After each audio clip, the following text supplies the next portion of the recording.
Bonjour mes amis, aujourd'hui je vais vous présenter mon top 5 EDC pour une situation de survie urbaine. EDC pour Everyday Carry évidemment, c'est-à-dire les objets qu'on peut emmener tous les jours avec soi. Premier objet, le briquet, le feu. Briquet BIC. À quoi ça sert un briquet en situation de survie? Déjà, si la situation est désespérée, vous pouvez toujours vous allumer une clope, une dernière clope. Sinon, ça sert à faire un feu pour se réchauffer, pour cuisiner, pour signaler sa présence aussi, grâce aux flammes. Voilà. Je préfère les BIC, moi, personnellement, aux briquets Zippo, puisque le BIC ne pue pas et surtout coûte moins cher. Ça, c'est, je sais pas, peut-être quand on les achète par paquet chez Carrefour, ça doit être peut-être 1 euro le briquet. Et je ne sais pas si vous connaissez un objet qui coûte seulement 1 euro et qui a cette qualité et ce design. Franchement, pour 1 euro, je suis sûr que vous n'en connaissez pas. Si, vous en connaissez un. Et c'est l'objet numéro 2 de ce classement. Le stylo BIC. 30 centimes quand on les achète chez Carrefour par paquet de 10. Super design et super utile. Pourquoi? Parce qu'un stylo, ça permet de prendre des notes, ça permet de dessiner un plan, ça permet de laisser un message. Ça permet aussi, sur ces superbes BIC, ça permet de s'en servir comme pipette, comme tuba, grâce au tube. En situation de survie aussi, il faut garder le moral. Et avec ça, on peut faire une sarbacane. On mouille des petits bouts de serviette dans sa bouche et on les jette sur ses copains. Ça permet de se marrer. Donc c'était mon numéro 2. Objet numéro 3. Encore un classique. La montre.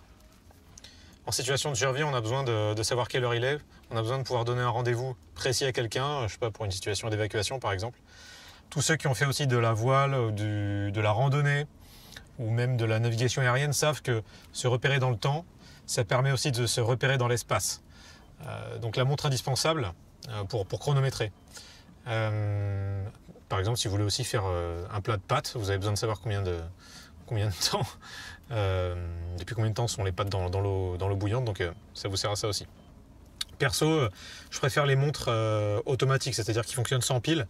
J'aime bien la marque Seiko, je trouve qu'on en a pour son argent, mais ça peut aussi être une Casio à 10 euros. En plus, les Casio sont à la mode en ce moment, donc ça peut ne pas être cher une montre. Quatrième de ce classement, le couteau. Le couteau de MacGyver en plus. Faible encombrement et beaucoup d'utilité. Petit couteau, petit tournevis, tire-bouchon, pince à épiler si vous voulez enlever une écharde. Ouvre-boîte pour se nourrir bien sûr, entre 15 et 20 euros un petit couteau suisse comme ça, très bonne qualité comme souvent tout ce que font les Suisses, la qualité est bonne, c'est durable et puis c'est un objet aussi mythique.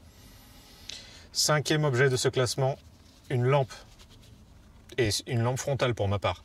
On a l'air con avec une lampe frontale mais ça libère les mains et donc ça permet de faire autre chose, surtout en situation d'urgence, ça permet de faire autre chose de ses mains que tenir une lampe. Celle-là, ma lampe frontale, je l'ai achetée 7 euros chez Decathlon. Donc ça peut ne pas être cher aussi. On n'est pas obligé d'avoir une grosse Maglite comme ça.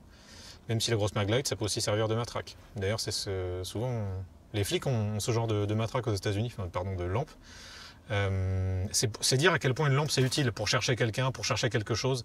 Quand il y a une coupure d'électricité, même pour faire en camping, même pour faire ses besoins, on a besoin d'une lampe. Donc si vous avez fait de camping, vous savez de quoi je parle. Voilà. Alors, tous ces équipements sont très basiques, hein. Mais justement, c'est le principe de l'EDC, c'est de pouvoir les avoir tous les jours sur soi. Donc vous voyez là, tout ce que j'ai, mes 5 EDC, ils tiennent dans une poche de jean. D'accord?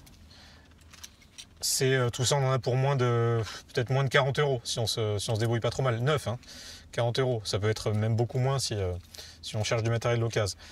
En fait, c'est réaliste d'avoir des matériels comme ça, des petits matériels. Déjà, avec tout ça, vous êtes mieux équipé que MacGyver. Lui, il a que son couteau suisse. Là, je vous propose 5 articles. Hein. Donc là, vous êtes déjà pas mal, bien que ce soit peu encombrant. Mais c'est réaliste. Moi, j'avais un collègue avant. Il venait au boulot avec un sac à dos tactique, avec des pansements, des gants de chirurgien. Qu'est-ce qu'il avait encore? Limite des fusées de détresse, un gros couteau de bushcraft. Bref, c'est super, c'est-à-dire que le jour où il y a un problème, c'est vers lui qu'on va se tourner, on est content de l'avoir dans son équipe, il aura sûrement une solution. Mais le problème, c'est que pour le commun des mortels, se trimballer comme ça avec un sac à dos chargé, c'est encombrant et au début on va le faire et puis plus les jours vont passer, plus on va trouver ça pénible et le sac il va finir dans le tiroir. Alors que là, ce que je vous présente, c'est des choses que ça, vous pouvez en avoir au bureau ou pour vos études. La montre, vous l'avez sur le poignet. Le briquet, si vous êtes fumeur, vous l'avez déjà. Le couteau suisse, ça prend pas de place. Et la lampe, ça peut être une toute petite lampe. Hein. Il y a des lampes stylo. Voilà, donc ça, c'est réaliste comme top 5 EDC. Voilà, alors c'est le mien. Vous avez sûrement un autre avis. Ce que je vous propose, c'est en description de cette vidéo, vous pouvez mettre vos commentaires, me donner votre classement. C'est toujours intéressant d'avoir l'avis des autres, surtout pour des choses... Enfin, ça peut donner des idées auxquelles on n'aurait pas pensé, bien sûr. Donc voilà, j'attends vos avis et je vous dis à bientôt. Ciao les francophones.